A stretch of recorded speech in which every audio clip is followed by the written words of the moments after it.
Okay, welcome back, Hallmark Hot Takers, for episode 5 of season 3 of Hallmark Hot Takes, where Jason and I are watching and reviewing all of the Countdown to Christmas movie offerings from the Hallmark Channel. And Jay, what do we rate them? How do we rate them? We'll do a candy cane rating system from 1/2 candy cane to 5 candy canes, and converge them together out of 10 candy canes. On how much? We liked or disliked this movie. So This is the 1:30 a.m. version. yeah, so there's no telling what. There's no you guys are telling. gonna get. Just a warning. We're pretty tired. And this is our second shooting tonight. It's a double feature night. So the next movie on the docket is a Jolly Good Christmas. Do you think you sound British? It's how it's played in my I head. feel like it's not. Right. Starring Reshma, Shetty, and Will Kemp. So rapid recap time. So meet David, who is a transplant from New York to London. He is at an architectural firm, and he's got a big meeting coming up with a big developer who his firm is hoping will hire them to build buildings all over London. Yep. David also has a girlfriend named Charlotte, who is his boss's daughter. And he is shopping for a Christmas gift for her. And he doesn't know what to buy her. They only have been dating 3 months. And he's, he doesn't know if she's really the right one. So he gets her a gift card. And in doing so, he literally bumps into Anji, who we find out is a personal shopper who helps people find the perfect gift. Wow. Well, David doesn't need her help, but then, he figures, he's spending this is their first Christmas together, and he's going to spend it with her family, so he really should get her something more than a gift card because it's very impersonal. So then he finds Anji, and he asks for her help, but he only has a day to do it because the next day is Christmas Eve. And so they're running around all over London, and Anji is asking David questions about Charlotte, trying to get to know her, but he doesn't really know her all that well because they've only been dating 3 months. And so they're running all over London, and they actually do run into Charlotte, and she gets kind of the wrong idea, and David has to explain himself, and he has this big meeting with this client. Well, due to a mishap, he falls into the river and he misses this meeting with this client. So him and Anji go to this big party where this client's going to be, and that's where they run into Charlotte again, and then they run into his boss, and then the client leaves the party, so he never gets this whole big thing. And then they end up at her parents' pub, and they spend some time there getting to know each other and getting to know Angie's kind of pushy parents. And Angie's mom reveals that, Angie was hurt by someone who she thinks she didn't get the perfect gift for. And so that's why that this person broke up with her, and that's why she started being this gift giver and blah, blah, blah. And Angie is also an aspiring author. And then Charlotte, the next day, he has to meet with his boss, and he gets another shot at impressing this client, and they do end up getting the contract. Him and Charlotte break up, and then he realizes he buys Angie this special pen, and they meet at the London Bridge at midnight on Christmas Eve, and they make wishes, and they decide that they really like each other, and they kiss, and they've given each other the perfect gift, and that is a jolly good Christmas. What was the perfect gift? Love. Love. It was love. And then flash forward to a year later, and she has her book published. Right. It's kind of goofy. But anyhow, that is a jolly good Christmas. That was a jolly good rapid recap. Well, I'm getting good at these after right. 3 seasons. All right, you want to do some ratings? I always want to do ratings. All right. All right, it is time for the review portion of the show, which we do via likes and dislikes. So Jay's going to start us off today. I'll go with what I liked. Okay. I'm just guessing, It's, again, 1:30 in the morning. What I liked. I like English buses. So they're English buses, the double-decker buses. Double-decker buses. Love those. That's great. Oh. Why don't we have them?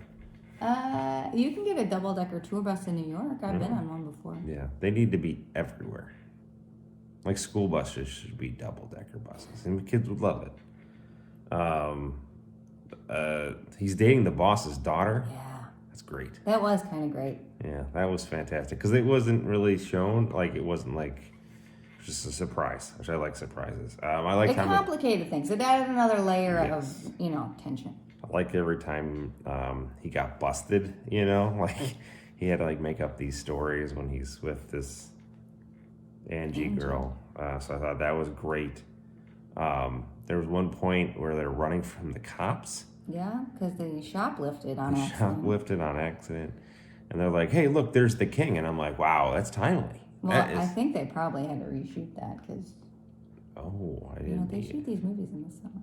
Well, anyhow. Well, I don't know, but I thought that was great. Again, maybe if it was there's the queen, that would have been very insensitive. Right. But there's the king, and that's great. I like the mom. Really? Yes, her mom. I liked her mom. Okay. I thought she was good. I thought she was kind of pushy. You're kind of pushy. What the hell's wrong with you? Wow. That was it. That was my likes. How about you? What do you like? I liked in the beginning when they meet on the bus. Angie's got this huge, big stuffed bear. I wanted it. That's how it was cool. I love that he's dating the boss's daughter. I like the awkward scene in the store. So they're right before they shoplift. They're in this department store, and Angie and Charlotte, the girlfriend, and her mom, and they show up and they're trying to explain why he's there with Angie, and they come up with like a ridiculous story, and it's a lot of stilted, weird conversation. I thought that was great. I like Callum, his friend, his buddy that he works with. He was a good sounding board, and he was a good character. I liked Angie. Angie is a quick thinker. Whenever they got into a predicament, she was always trying to think her way out of it, and like quick thinking. I like that. Was it MBA? It was that MBA. Taught her to be a quick thinker, but not a very good business person. Let's wait for that. He lies about the keys. So, and when after the party that the client walked out of, her car gets impounded because they parked in a no parking zone, and so they go to the impound yard and it's closed, so they can't get her car, and it has all the gifts in it. It has his keys in it. So that's how they end up at her parents' restaurant. Well, he goes to put on his jacket and his keys fall out of it, so he lied about not having his keys so that he could spend more time with her under the guise of, I didn't want to leave you alone to walk the streets of London at night. I thought that was pretty smooth. Wow, smooth move. I don't know if I like this, but it was different. I guess in England they say Happy Christmas instead of Merry Christmas. So I thought that was... I might start doing that. Maybe. And I liked that they kind of kept me a little bit unpredictable. Like I thought certain things that happened, I thought were going to happen, definitely happened. But then I thought they were going in a different direction, so they kept some parts of it a little bit unpredictable. Okay. So those are my likes. What about your dislikes?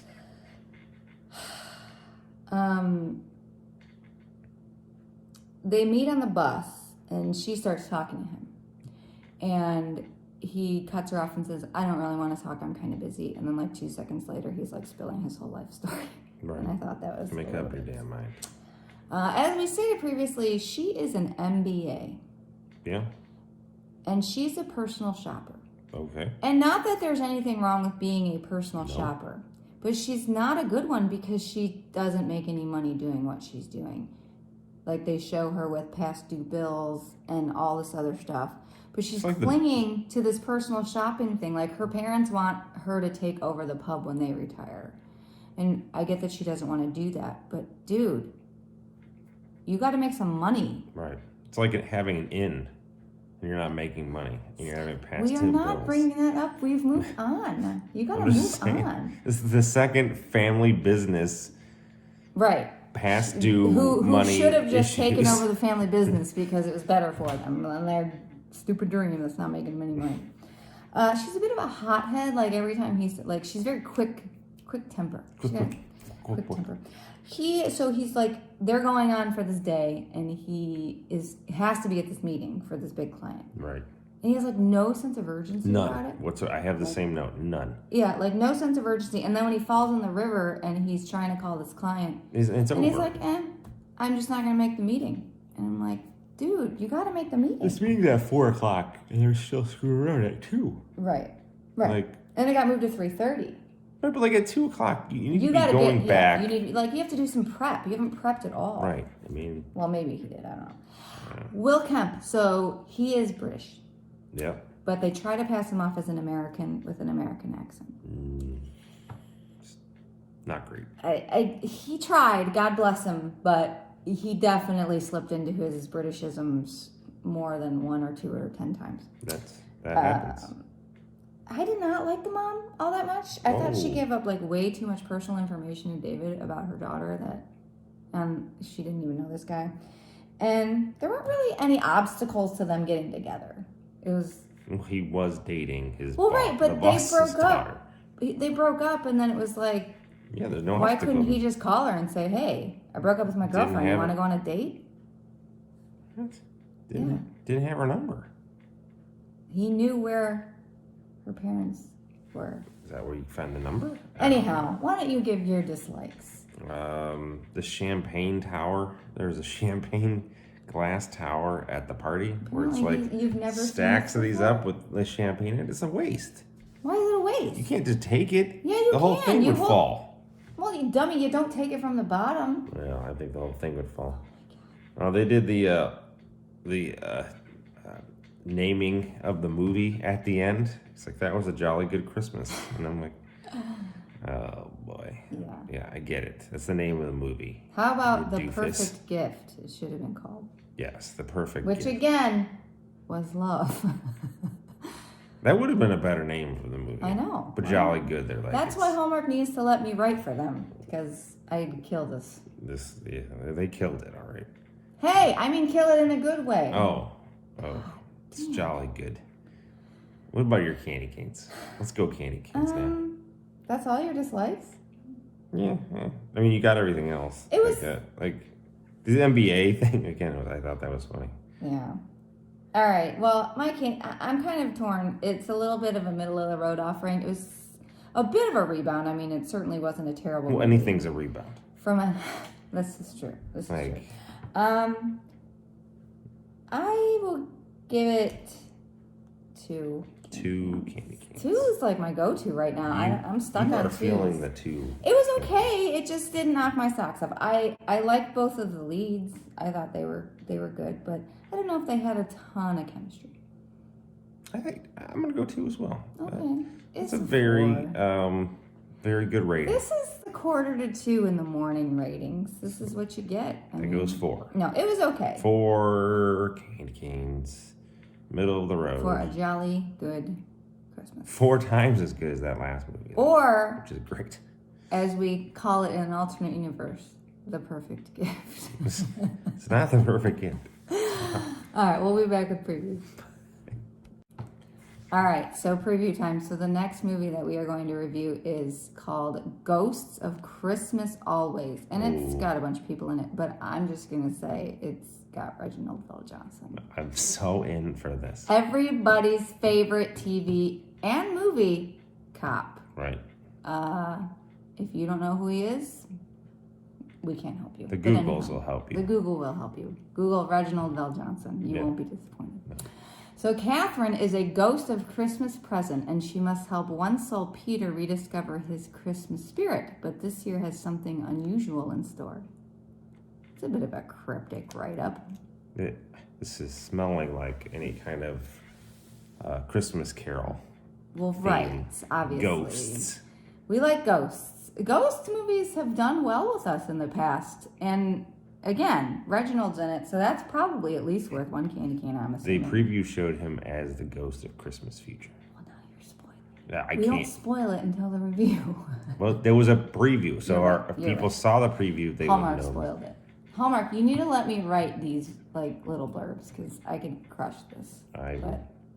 All right, we'll see you next time. Not at 2 in the morning. No. All right. Bye.